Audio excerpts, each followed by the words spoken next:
Rindu Syekh Ali Jabir. Assalamualaikum warahmatullahi wabarakatuh.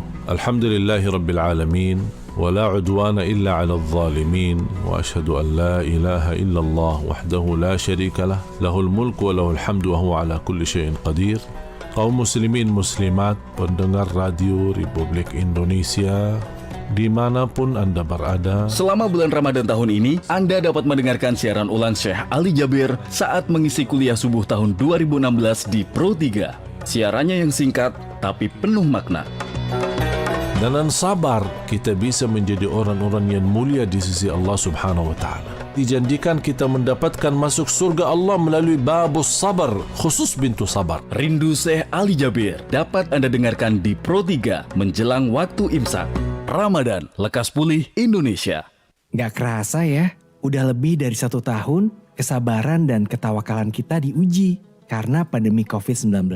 Iya ya, tapi alhamdulillah kita masih diberi kesempatan untuk kembali berpuasa di bulan Ramadan tahun ini. Betul banget, walaupun harus menerapkan protokol kesehatan. Semoga ibadah kita tetap khusyuk ya. Amin. Tapi ngomong-ngomong, selain mencari pahala, di bulan ini kita juga bisa menambah ilmu loh. Gimana? Di acara Syiar Ramadan.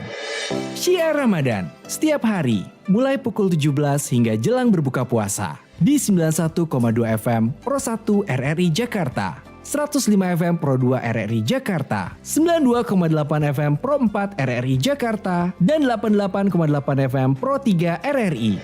Syiar Ramadan, siaran bersama RRI dan Nusantara mengaji untuk keselamatan dan keberkahan bangsa.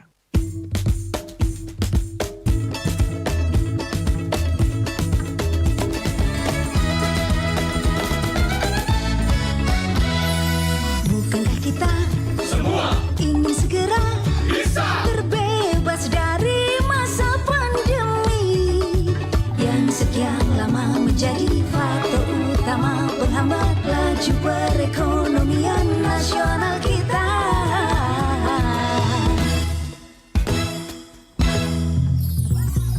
Nanti bila tiba waktunya vaksin dibagi merata, pastikan semua menerimanya. Tak ada alasan lakukan penolakan jika masih punya rasa peduli pada kesehatan. Hey, mari sambut dengan senang hati upaya serius lepas dari masa pandemi, agar segera pulih kembali. Denyut nadi di segala lini, ayo semua kita sukseskan vaksinasi untuk negeri demi kelangsungan generasi kita nanti. Ayo semua kita sukseskan vaksinasi untuk negeri. Ayo semua kita sukseskan vaksinasi untuk negeri.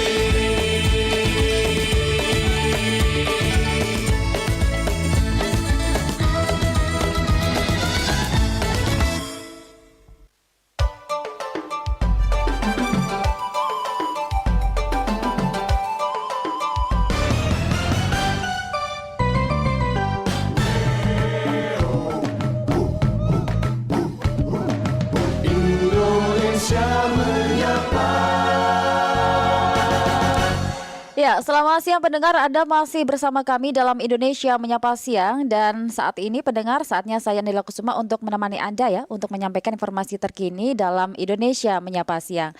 Pendengar, untuk saat ini kami akan ajak Anda ini untuk mengikuti dialog Radio Talk Show begitu, yang merupakan kerjasama dari Kementerian Luar Negeri bersama dengan Radio Republik Indonesia. Dan nanti pendengar, kami juga akan membahas ini terkait diplomasi ekonomi di tengah pandemi COVID-19 dengan dengan tema Tapping Potensi Produk Farmasi dan Alat Kesehatan Indonesia. Jadi pendengar, pandemi COVID-19 membawa dampak yang luar biasa terhadap seluruh negara di dunia, utamanya di sektor kesehatan dan juga tentunya yaitu di sektor ekonomi. Di sektor ekonomi sendiri, Bank Dunia menjelaskan meski mengalami pemulihan, prospek perekonomian global ke depan masih diliputi ketidakpastian. Namun proses vaksinasi serta pengelolaan pandemi yang efektif ini menjadi kunci yang utama dalam pemulihan ekonomi ke depan. Salah satunya adalah dalam sisi kesehatan. Dan untuk saat ini nanti kami akan berbincang dengan narasumber kami, yaitu ada Pak Muhammad Takdir dari Kepala Pusat Pengkajian dan Pengembangan Kebijakan Kawasan Asia Pasifik dan Afrika dari Kementerian Luar Negeri Republik Indonesia.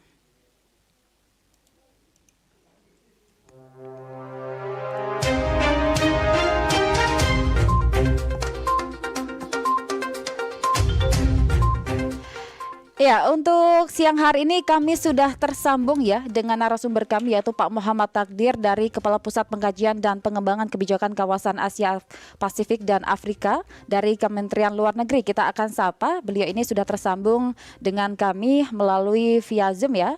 Selamat siang Pak Takdir. Selamat siang Mbak Dela dan seluruh pemirsa RRI di Baik. siang antara South Indonesia ya. Iya, baik. Suara kami terdengar dengan jelas ya Pak ya? Jernih sekali. Baik, iya. Pak Takdir, apa kabar untuk hari ini? Alhamdulillah. Alhamdulillah. Sehat ya. Alhamdulillah ini masih menemani pemirsa di Radio Republik Indonesia ya Pak ya.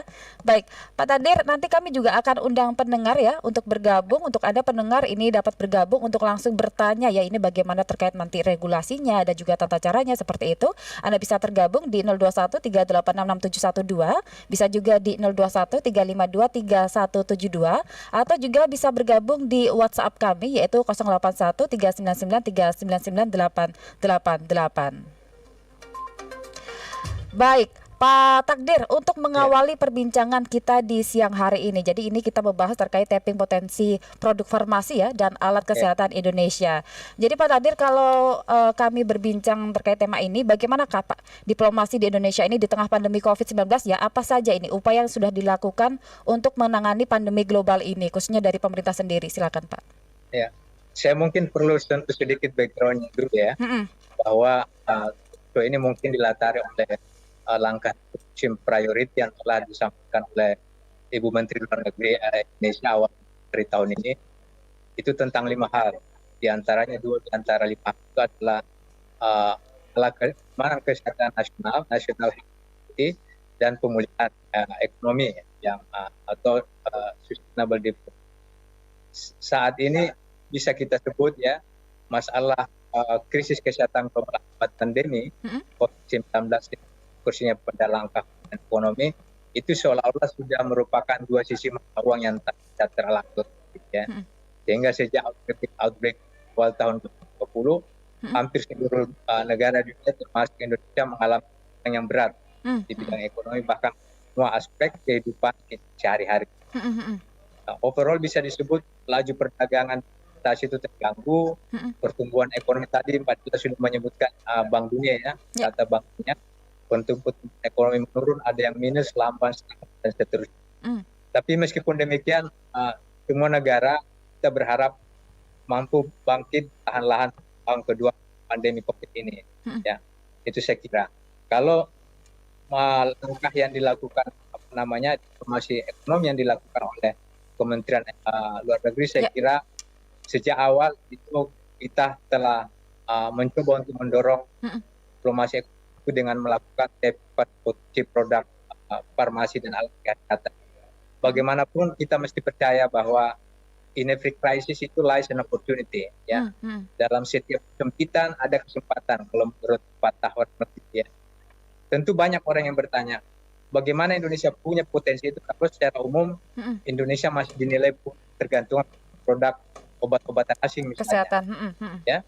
Memang benar bahwa industri obat itu punya ketergantungan tinggi terhadap bahan baku impor.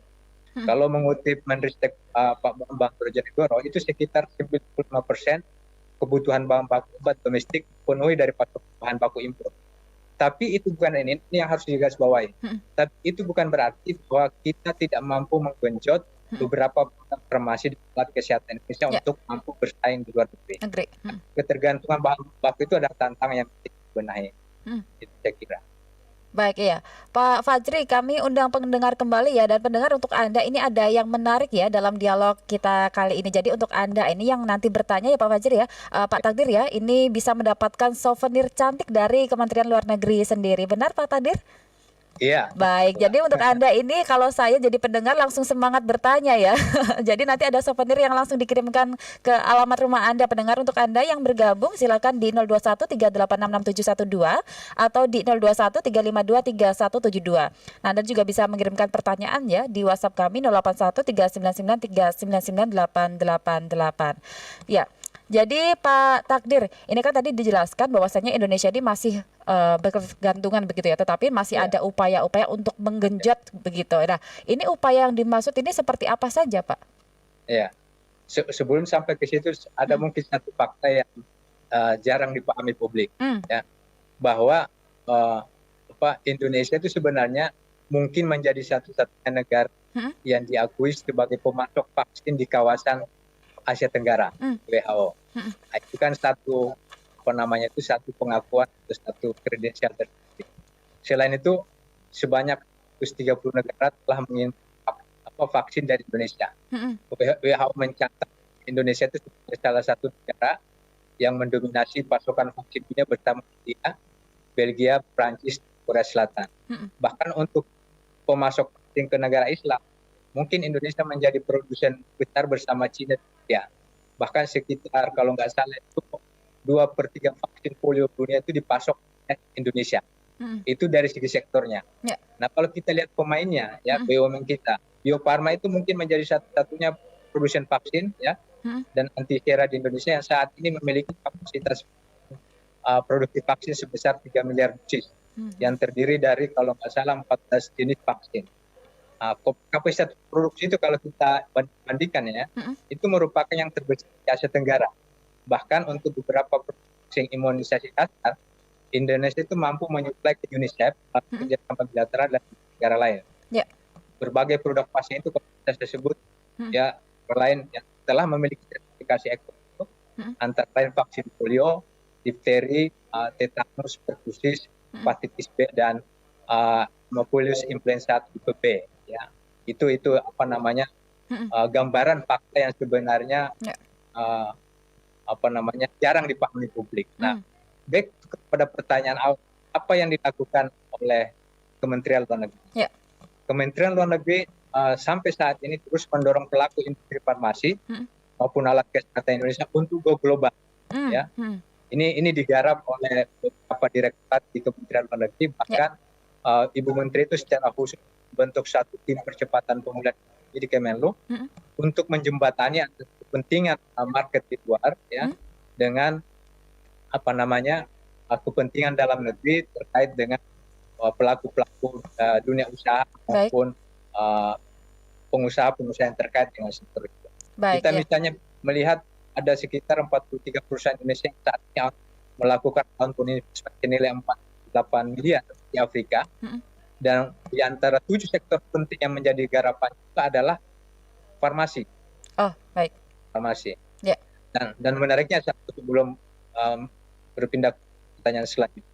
Menariknya sektor farmasi itu juga didominasi oleh 7 perusahaan nasional. Kalbe Farma, Sambe, Dexamed, dan lain. Baik, Pak Tadir, ini sebelum dilanjutkan kita sapa pendengar terlebih dahulu ya. Sudah ada yang tergabung ini di siang hari ini. Ada Pak Ferdi di Tangerang. Pak Ferdi, selamat siang. Siang, Pak Takdir. Ya, Pak Muhammad Takdir di sini, Pak. Pak Muhammad Takdir, selamat siang. Ya. Bagaimana nanti dari regulasi, karena Indonesia adalah salah satu member anggota asosiasi pelaku farmasi juga, jadi minta supaya dipermudah bagaimana khususnya nanti untuk utamanya nanti ke hospital, rumah sakit dan puskesmas begitu. Di samping itu nanti produk farmasi yang memang sangat dibutuhkan di masyarakat, utamanya dalam penanggulangan kebencanaan, yaitu produk tabung-tabung oksigen gitu Pak, O2 Pak, untuk di lapangan begitu bagi para medis begitu, supaya alat itu supaya diperlukan kami gitu di negara kami, bisa diteruskan ke tingkat region. Selamat siang. Baik, terima kasih Pak Ferdi di Tangerang. Tadi terkait regulasi ya Pak ya, ini untuk bagaimanakah penggunaan begitu.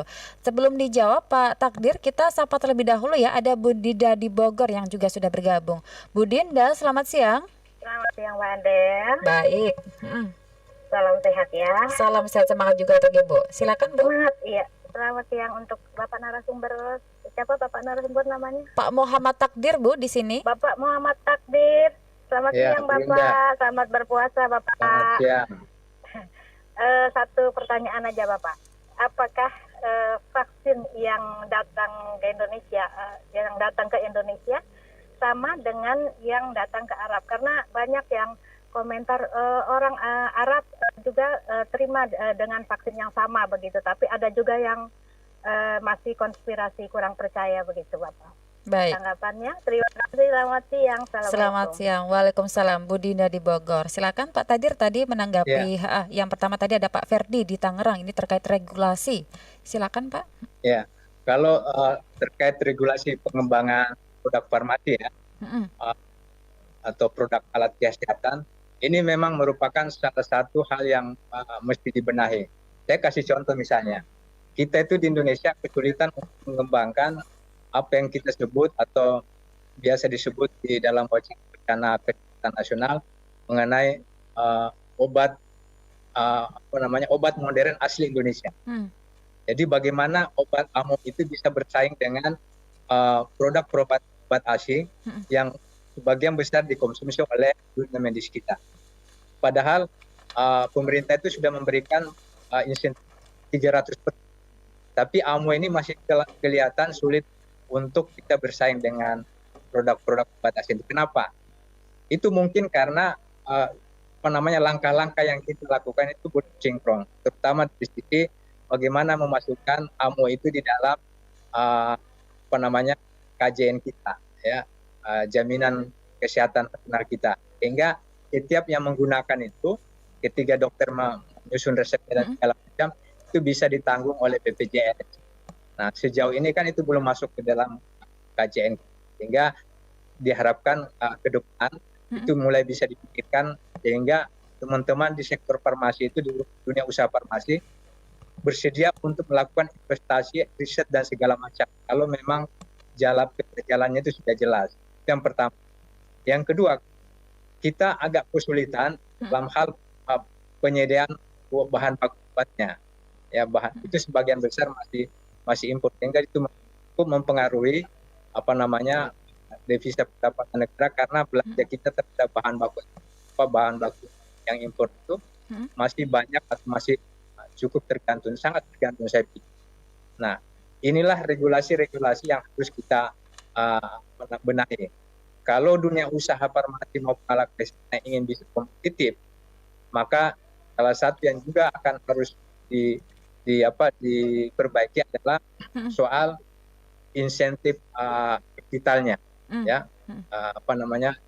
kapital modal, modalnya itu bisa dilakukan dengan melakukan kerjasama menyampaikan proyeksi pengembangan alat kesehatan kita kepada mitra-mitra di negeri. Dan ini Badan Pengkajian Pengembangan Kebijakan Kementerian Luar Negeri, sebanyak BPPK, itu pernah melakukan kajian awal tahun ini untuk melihat level industri kita. Nah, level industri kita itu pada semua sisi untuk alat kesehatan itu disebut sunrise. Sunrise itu dia punya comparative advantage memiliki, tapi sebenarnya dia memiliki advantage, gitu kan?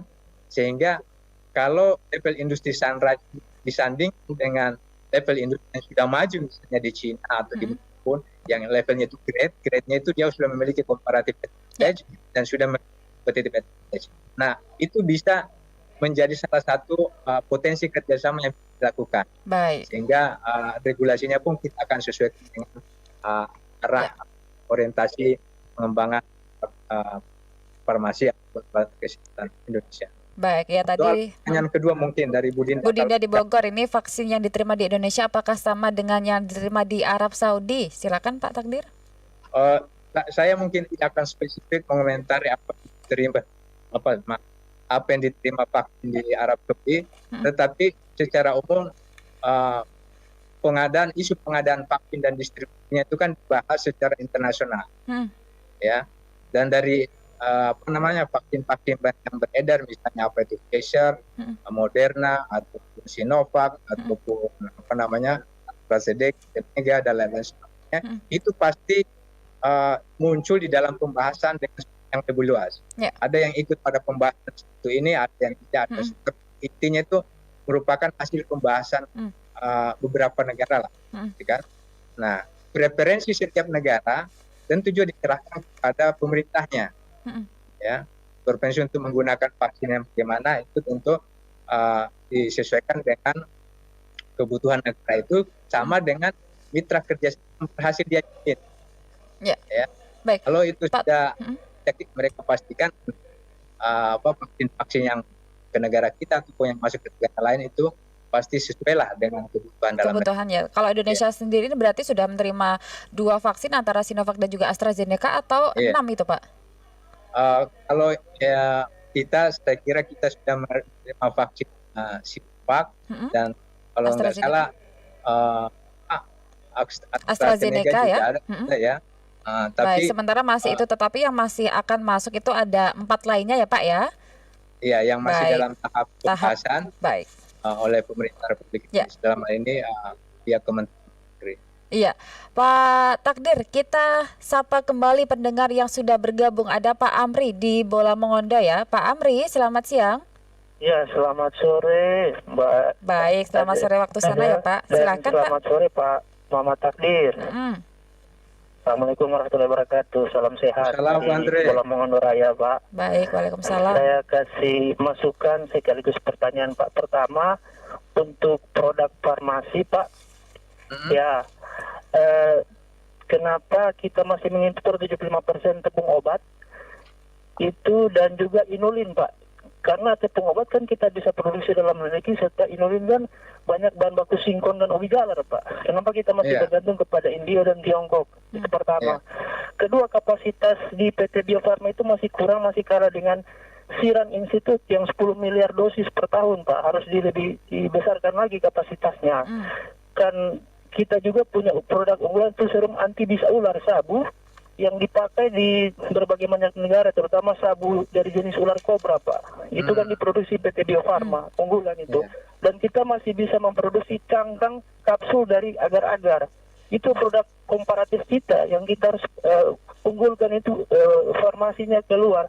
Kemudian untuk Alkes kita masih punya bahan baku propilen untuk pembuatan suntikan plastik itu Pak, satu kali pakai disposable itu, serta kita masih punya latex untuk handscoon tangan bedah, yang itu kita harus ambil, mereknya kan Terumo ya, kita sudah beli ini copyrightnya. Nah, untuk bahan baku jamu tetes, saya mendapat informasi kita sudah mengirim ekspor 4 kontainer itu, 2 ke Hong Kong dan 2 ke Taiwan kalau nggak salah. Dari Sulawesi itu merek jamu tetes Soman itu. Dan ini akan ditingkatkan menjadi 50 sampai 100 kontainer.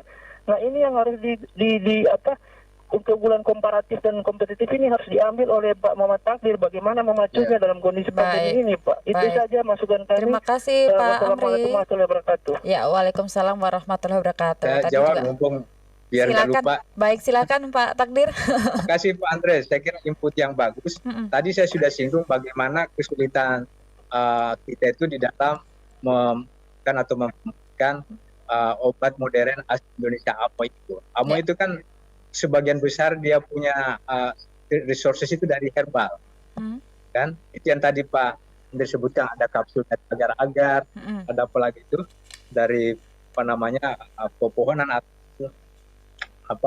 biodiversity yang ada di Indonesia gitu. Itu memang salah satu keunggulan kenapa pemerintah mendorong AMO itu.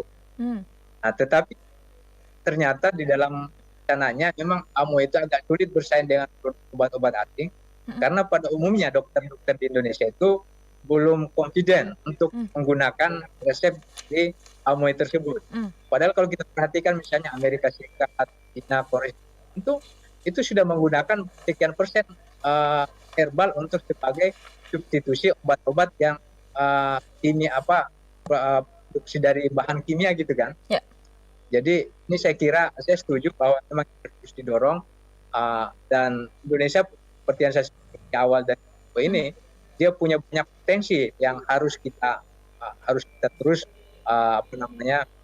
majukan. Dan contoh aja dengan hasil kajian Kemenlu misalnya, produk-produk kita seperti kantung urin, alat suntik ya tadi disebut yang dipakai buang, bandage, termometer inframerah, tabung, kursi roda, sabun dan APD itu semuanya masuk dalam kategori sunrise dan grade ya.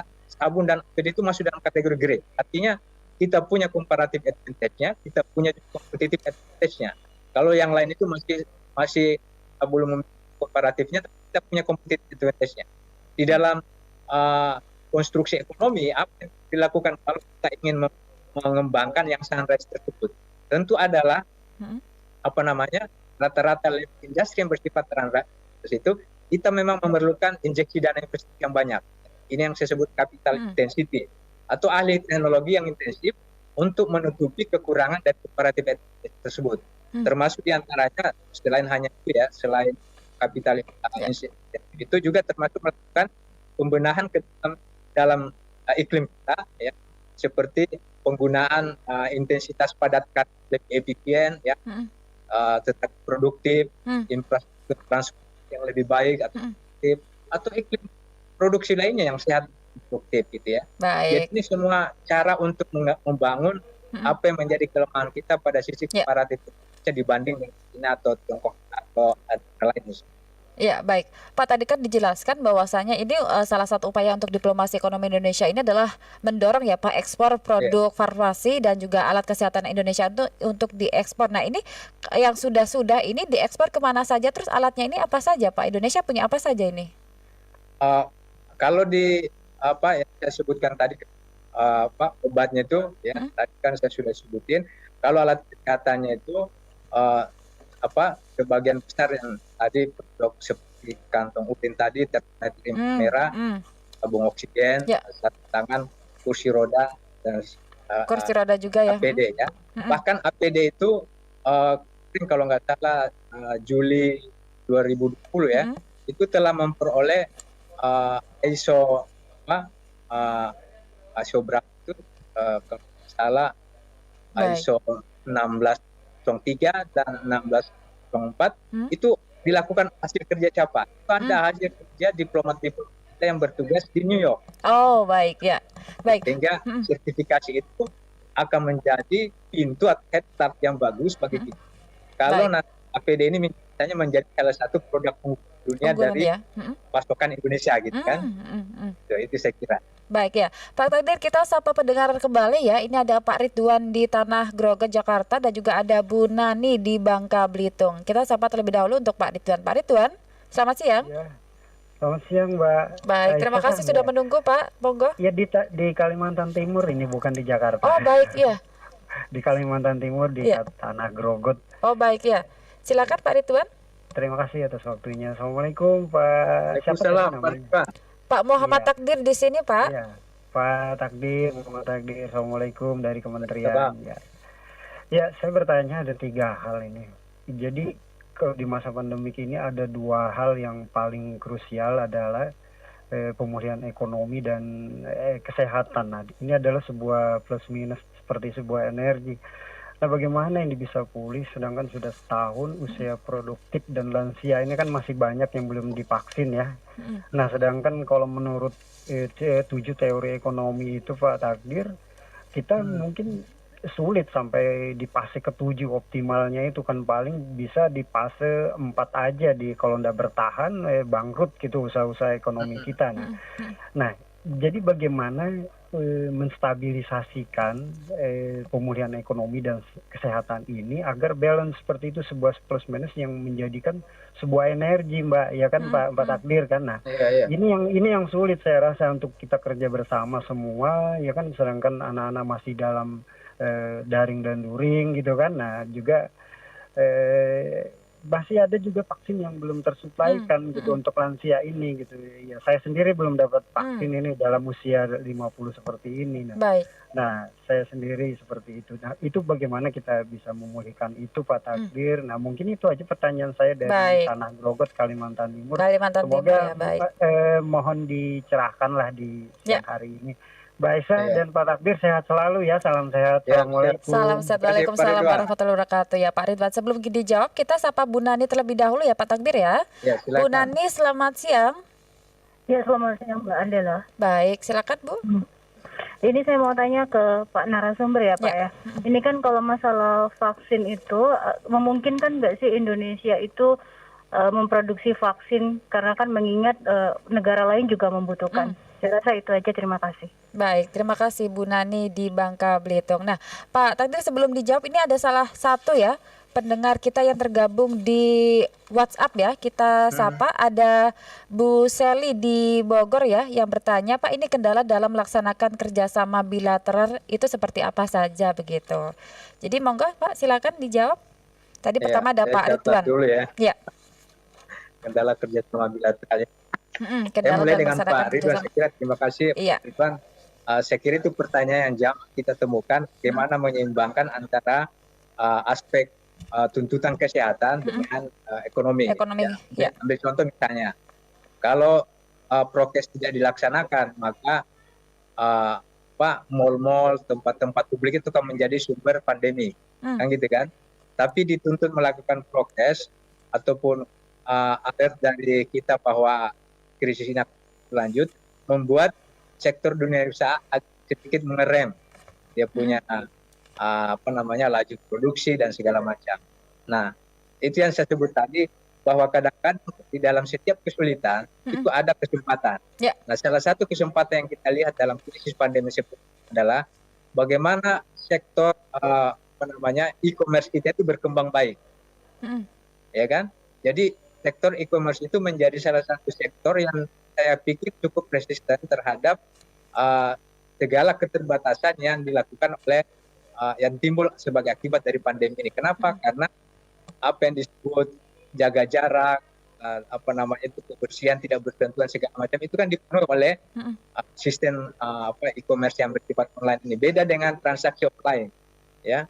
Itu yang sangat tradisional. Kita harus membersihkan tangan atau ketemu orang pakai hand sanitizer dan segala macam. Jadi dari sektor yang tumbuh itu kita mesti memilih-milih memang apa boleh buat sistem perdagangan kita maupun teman-teman di sektor A terus mulai memikirkan untuk beralih kepada sektor, mungkin sektornya sama tapi medium yang berbeda, ya, lebih menggunakan banyak ICT, e-commerce dan internet dan lain sebagainya. Itu saya pikir. Dari situ baru kita mungkin bisa mengambil langkah untuk menstabilkan ekonomi perlahan-lahan. Ya. Kemudian yang kedua, Bu masalah Nani. vaksin produk Indonesia, Bu Nani ya. Ya, Bu Nani. Ini apa tidak bisa Indonesia memproduksi vaksinasi sendiri gitu? Iya, saya kira itu mudah-mudahan bisa. Ya. Presiden di dalam arahannya mengenai health security itu sudah mencanangkan apa yang disebut pengembangan vaksin merah putih. Ya. Saat ini konsorsium nasional yaitu antara lain Eijkman Institute, Bio Farma, BUMN kita, Kemenkes, Kemenristek dan beberapa universitas itu tengah dalam proses mengembangkan 6 jenis vaksin yang memanfaatkan beberapa platform, ya, di antaranya subunit protein rekombinan, DNA dan tapi Mirna ini kan ada banyak bukti mengenai dia punya dampak segala macam, tapi saya kira tidak dalam sebagai seorang medis untuk menjelaskan. Tapi intinya itu pemerintah sudah mencanangkan melakukan pengembangan vaksin merah putih. Diproyeksikan vaksin merah putih. Diproyeksikan produksi vaksin merah putihnya oleh Eijkman itu sekitar, kalau tidak ada halangan, adalah pada ketiga tahun 2021 ini ya. Selain itu Indonesia pemerintah juga tengah mengkaji kemungkinan pengembangan hub vaksin di kawasan melalui penguatan kapasitas industri kesehatan Indonesia termasuk holding BUMN Farmasi Indonesia gitu. Kan tadi saya sudah sebut bagaimana BUMN kita itu 7 BUMN kita bisa menjadi salah satu perusahaan yang dominan di kawasan Afrika di sektor vaksin dan alat kesehatan misalnya. Nah, kalau soal kerjasama bilateral apa yang menjadi kembali dari kendala tadi kendala ya, kendala. Saya kira kendala itu lebih kepada bagaimana tuntutan produksi vaksin dan distribusinya itu harus dia catch up dengan kecepatan dari mutasi virus itu, kecepatan penyebarannya dan segala macam. Jadi itu yang jadi sambil contoh misalnya kemarin itu Australia tidak bisa memperoleh AstraZeneca-nya dari Uni Eropa karena Uni Eropa melihat ternyata kebutuhan domestiknya belum bisa dipenuhi. Ya kan? Ini masalah vaksin rollout ya. Dan selalu akan jadi persoalan dan itu harus kita bicarakan, kita selesaikan sehingga antara produksi dan distribusi vaksin itu dia bisa catch up dengan penyebaran virus ya, termasuk mutasi virus dan segala macam. Dan ini tentu tantangan besar buat kita Indonesia sendiri ya. Dari sisi Indonesianya itu kan dari sisi bilateral. Dari sisi Indonesianya kerjasama Indonesia dalam kerangka bilateral itu sudah kita lakukan dengan mitra-mitra internasional. Itu apa tujuannya? Tujuannya adalah mengamankan komitmen atas vaksin seperti vaksin Sinovac, Novavax dan AstraZeneca. Ya, penjajakan itu dilakukan sejak kira hingga pertengahan April 21 ini ya. Sehingga telah tiba sekitar 59,5 juta dosis vaksin ya, bulk curah dan 3 juta vaksin jadi Sinovac Indonesia. Nah, Bio Farma sendiri telah memproduksi sekitar 32 batch vaksin Sinovac sebanyak 32,7 juta dosis vaksin dan hampir 20 juta dosis vaksin di Sinovac didistribusi ya. Kalau dengan Seneca kerjasama itu sudah dilakukan dan kita saya kira ada komitmen sebanyak 50 juta dosis vaksin yang akan dimulai pengirimannya itu sekitar bulan Juni 2021. Ya mudah-mudahan ini tidak ada kendala. Dan Indonesia melalui Kementerian Luar Negeri terus melakukan pendekatan yang diperlukan untuk memastikan komitmen tersebut. Ya, dan harus diingat bahwa Indonesia itu melihat vaksin dari dua sisi. Pertama soal accessibility terhadap vaksin, dan yang kedua tentu adalah kebutuhan kemandirian kita dalam memproduksi vaksin. Jadi kita hanya tidak menuntut akses vaksin, kita lupa untuk mengembangkan vaksin kita sendiri, kan gitu kan? Jadi dua hal ini, dua track ini berjalan seiring sehingga pada saatnya nanti Indonesia benar-benar bisa keluar dari krisis ini sebagai winner, ya, sebagai winner. Tapi itu tentu tergantung kita bersama dan kita bersama ya. Saya kira itu Bu Dela. Ya. Baik, tadi pertanyaan yang masuk di WhatsApp dan juga di line telepon kami. Nah, Pak Takdir, tadi kan dijelaskan bahwasanya Indonesia ini juga sudah mengekspor beberapa barang dari medis begitu ya, dari dunia kesehatan begitu. Ini di berbagai negara juga. Nah, ini dimulai dari awal pandemi ada atau masih baru-baru ini? Terus ini dengan pemulihan ekonomi sosialnya nasionalnya ini bagaimana? Sudah ada perubahan tidak Pak dengan ekspor ini tadi? Kalau saya sebutkan tadi beberapa contoh itu adalah produk farmasi atau alat kesehatan yang sebenarnya jauh sebelum pandemik termasuk ya. Kalau vaksin polio berapa 14 vaksin diproduksi oleh Bio Farma itu kan itu sudah banyak beredar dan sudah diakui oleh dunia gitu kan. Bahkan kita salah satu atau termasuk produsen vaksin polio terbesar di dunia lah. Ya kan? Jadi kalau dari sisi alat kesehatannya non COVID itu sudah lama jalan. Kita sekarang ini karena COVID maka kita mencoba untuk mendorong juga apa yang kita sebut sebagai COVID related product. COVID-related produk ya. COVID-related produk, baik terkait namanya farmasinya ataupun baik terkait dengan alat kesehatan. Selama ini sudah berlangsung atau masih akan dilakukan, Pak? Selama ini sudah berlangsung beberapa dan kita sedang memetakan seperti yang saya sebut tadi, kajian BPPK yang fokuskan kepada level industri dari industri farmasi kita dan industri alat kesehatan kita, yang kira-kira kalau disandingkan dengan mitra luar itu di mana potensi kerjasamanya dikembangkan. Baik ya, Pak Takdir, ini sudah ada pendengar kami yang bergabung, ada Pak Arman di Lombok dan juga ada beberapa WhatsApp yang masuk, tetapi kita pending terlebih dahulu ya Pak, kita dengarkan terlebih dahulu untuk kilas berita berikut ini. Jangan diputus ya Pak ya. Silakan ya. Kilas Berita. Panglima Kodam 17 Cendrawasih Majen Ignatius Yogo Triyono menjelaskan penembakan Kepala Bin Daer atau Kabinda Papua Brigjen TNI I Gusti Putudani Karya Nugraha Karya gugur. Ignatius mengatakan terlibat tembak-menembak saat dihadang KKB. Penghadaan ini terjadi ketika iring-iringan Satgas Bin dan Satgas TNI Polri. Informasi selengkapnya bisa Anda baca di rri.co.id. Indonesia menyapa.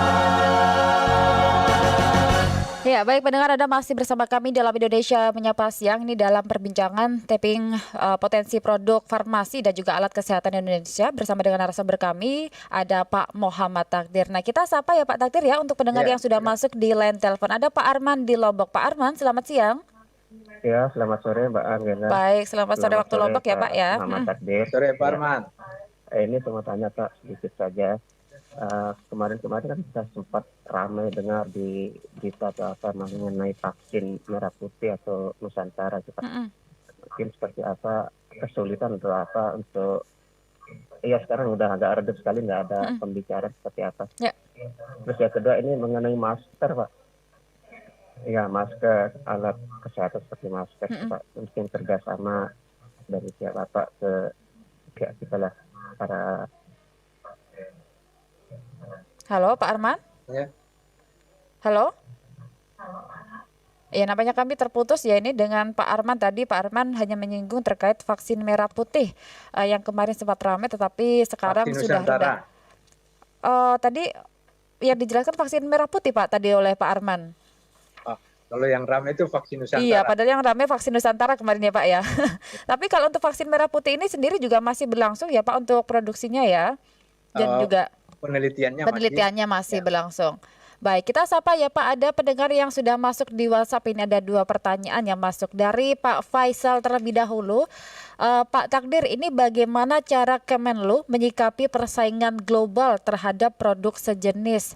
Begitu. Selanjutnya ada Pak Diki. Ini yang tanya ya, Pak, ini berasal dari mana saja Pak produksi alat kesehatan tersebut yang diekspor ya dari Indonesia? Baik, terima kasih untuk Anda yang sudah bergabung di WhatsApp pendengar. Silakan Pak Takdir. Iya, soal rame-rame vaksin Nusantara. Saya mungkin tidak kapasitas untuk menjelaskan itu ya, tapi memang kan ada sisi prosedural yang harus ditempuh untuk bisa memastikan sebuah vaksin itu bisa disertifikasi oleh badan yang punya otoritas untuk kita masing-masing, gitu kan? Dan saya kira kelemahan dari vaksin Nusantara ini karena beberapa tahap yang harus dilalui itu belum seperti yang mereka bisa lakukan. Gitu. Tapi ada tuntutan atau kecenderungan untuk buru-buru memproduksi. Jadi saya pikir seperti yang dilakukan dalam usaha untuk memproduksi atau memunculkan vaksin merah putih, saya kira kita memang harus mengikuti prosedural kesehatan dan medis yang diperlukan di dalam produksi vaksin, karena vaksin itu bagaimanapun merupakan salah satu zat luar yang diinjeksi ke dalam tubuh kan gitu kan. Jadi kalau dia keliru, ramuannya tidak tepat dan segala macam tentu akan membawa akibat yang serius. Nah, terus masalah masker alat kesehatan, mungkin maksudnya produksi Indonesia saya sebutkan, APD kita itu termasuk yang kompetitif ya.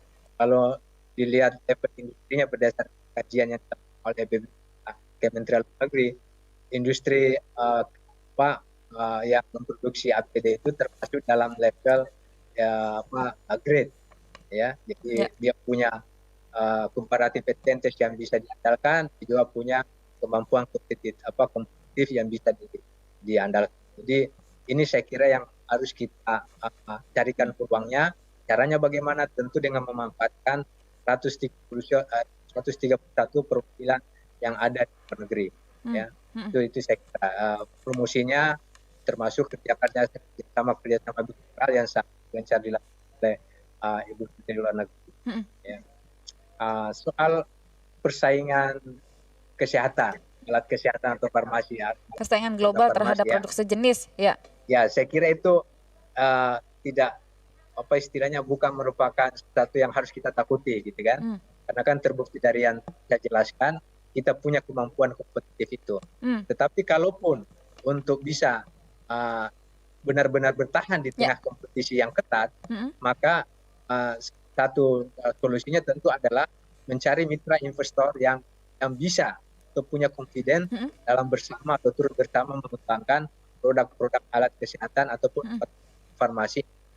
Ada beberapa produk misalnya yang kalau kita lihat kajian BPK itu, misalnya salbutamol ya, salbutamol itu medikasi yang digunakan untuk membuka alur udara di paru-paru gitu ya, atau oxypolin ya, yang biasa digunakan untuk melonggarkan otot sepanjang dilakukan surgery, gitu kan, atau ondansetron atau haloperidol, amoxicillin dan doxycycline. Itu semua adalah produk farmasi yang kategori level industrinya itu adalah sunrise. Artinya dia level sedikit bisa menjadi grade. Nah, agar dia bisa menjadi grade, maka tentu kita akan mengundang investor-investor asing untuk masuk.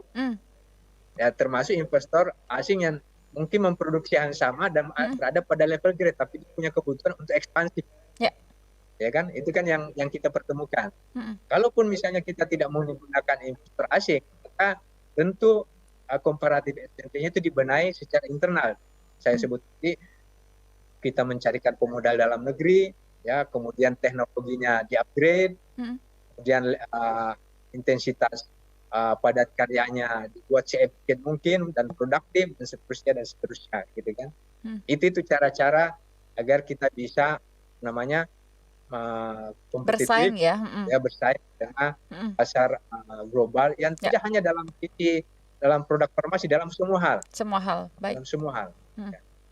Selanjutnya Pak, tadi dari Pak Diki ya, berasal dari mana saja ini produksi alat kesehatan yang diekspor ini Pak? Sebagian besar yang saya sebut tadi adalah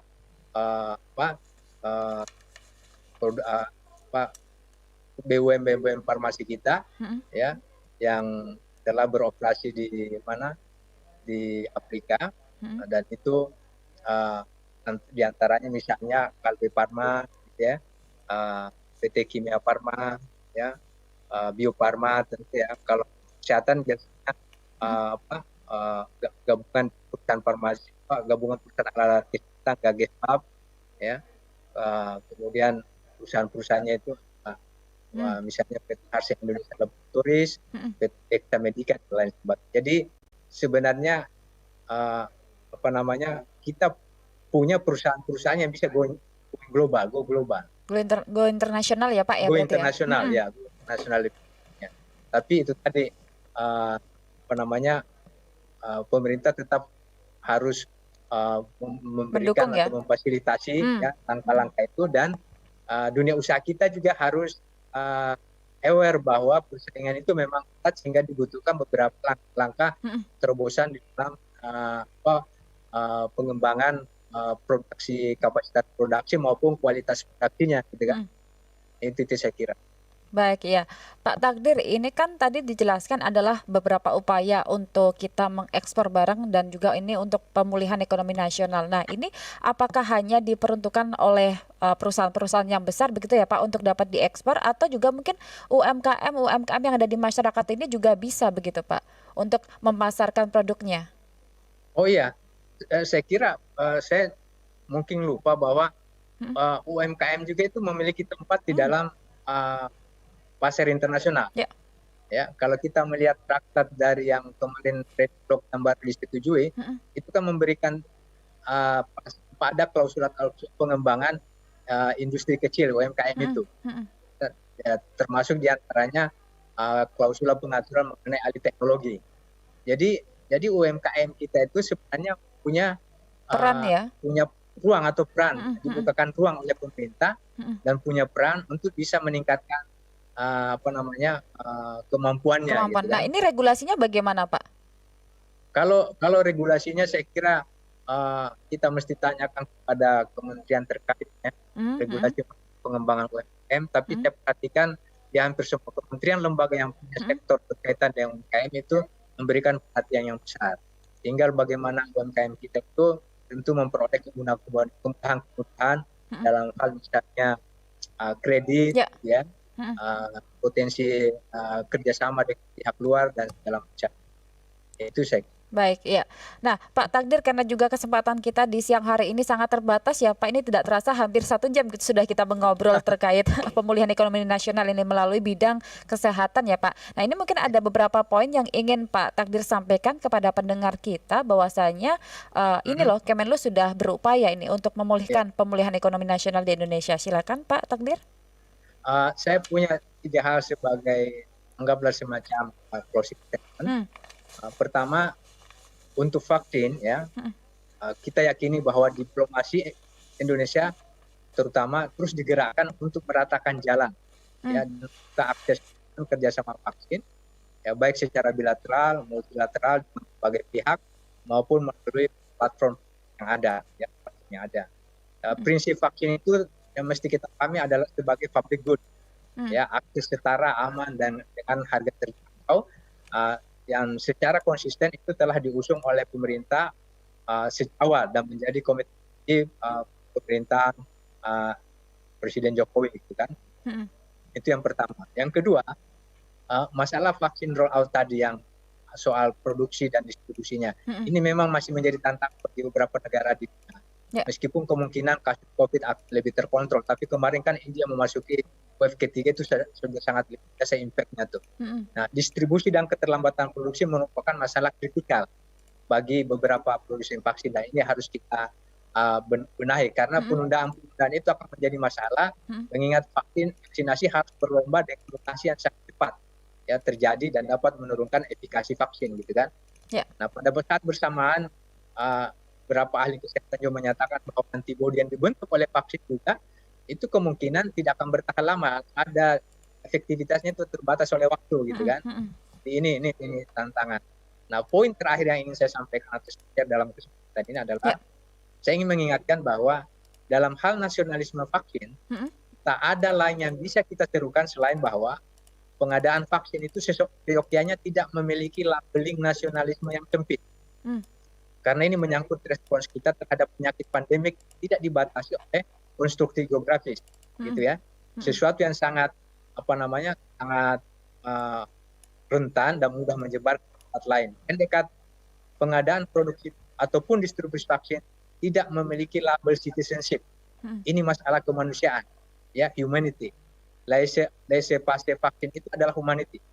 Indonesia hanya ingin berusaha dan memastikan bahwa semua komunitas internasional negara-negara memiliki akses ke sumber vaksin secara adil dan merata dan affordable. Itu Mbak Dela. Baik, terima kasih Pak Muhammad Takdir untuk waktunya dan juga penjelasannya tadi kepada kami di Pro 3 pada siang hari ini Pak. Semoga juga ini bisa mendapatkan edukasi tambahan kepada pendengar kita ya Pak di Pro 3. Baik, sehat selalu Pak Muhammad Takdir. Semoga kita bisa bertemu lagi di lain kesempatan ya Pak. Ya, siap. Baik, selamat. Salam sehat juga. Ya. Iya, selamat siang Pak. Siang.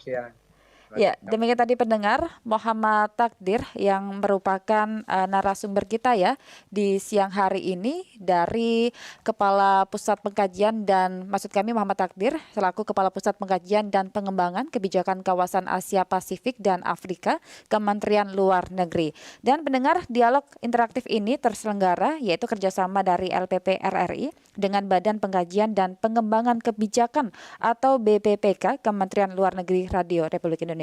Dan juga untuk Anda nanti yang sudah bertanya ya, kami juga akan nanti mengirimkan ini hadiah bagi Anda siapapun yang telah menang begitu ya, karena juga ada souvenir cantik dari Kementerian Luar Negeri.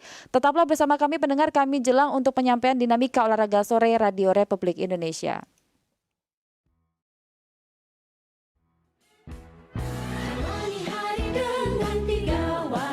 Wajib iman, wajib aman, wajib imun. Berolahraga, riang gembira, mencegah